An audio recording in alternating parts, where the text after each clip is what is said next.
Beberapa orang sedang berkumpul untuk makan di luar. Tiba-tiba, sebuah cahaya terang melintas di atas kepala mereka. Seluruh hutan seketika diterangi. Dalam sekejap, semuanya kembali gelap. Beberapa orang terlihat panik. Jelas mereka sangat ketakutan. Mereka ingin melapor ke polisi. Namun, mereka menemukan bahwa ponsel tidak bisa dinyalakan. Bahkan senter pun tidak bisa dinyalakan. Seolah-olah semua listrik menghilang dalam sekejap. Beberapa orang menyadari betapa seriusnya masalah ini. Mereka ingin mengemudi pulang. Namun, mereka menemukan bahwa mobil kehabisan baterai.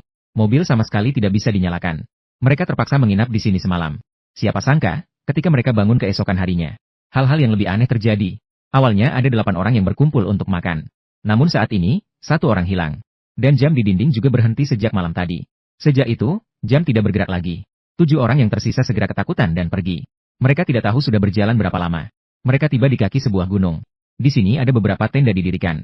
Jelas bahwa semalam ada orang yang tinggal di sini. Namun, setelah mereka mendekat, tidak ada orang yang ditemukan. Hanya tersisa sekumpulan peralatan mendaki yang baru. Saat mereka bingung tentang apa yang terjadi, tiba-tiba melihat sosok seseorang berdiri di puncak gunung. Beberapa orang mengira itu adalah rekan yang hilang semalam.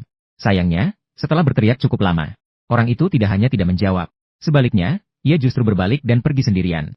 Mereka merasa orang ini pasti tahu sesuatu. Jadi mereka memutuskan untuk mengejarnya dan bertanya. Namun, baru saja naik, mereka menemukan jalan kecil yang sempit. Jalan ini sangat berbahaya. Sedikit saja kelalaian bisa membuat mereka jatuh ke jurang yang dalam. Namun, untuk mencari tahu kebenarannya, mereka hanya bisa meneruskan dengan berani. Tak disangka, setelah beberapa langkah, ada seorang wanita yang ketakutan dan berhenti di tempat tidak berani maju. Pacarnya melihat dan sangat khawatir. Segera mendekat untuk menghibur. Sayangnya, belum sempat berbicara. Mereka sudah mendengar suara mengerikan dari kejauhan.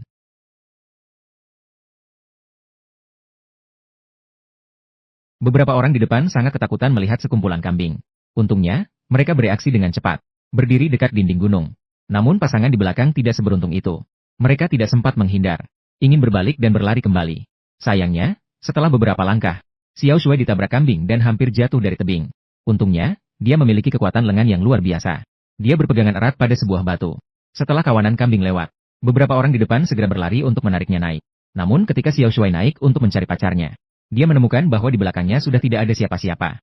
Xiao Shuai berlari sambil memanggil dengan cemas. Sayangnya, tidak ada sosok pacarnya. Dia hanya bisa berjongkok putus asa di tepi tebing. Dia berpikir pacarnya mungkin telah jatuh. Setelah merasa sedih, beberapa orang tiba di sebuah tempat terbuka. Setelah berjalan seharian, mereka hanya bisa istirahat di tanah. Keesokan paginya, Xiao Shuai membangunkan semua orang.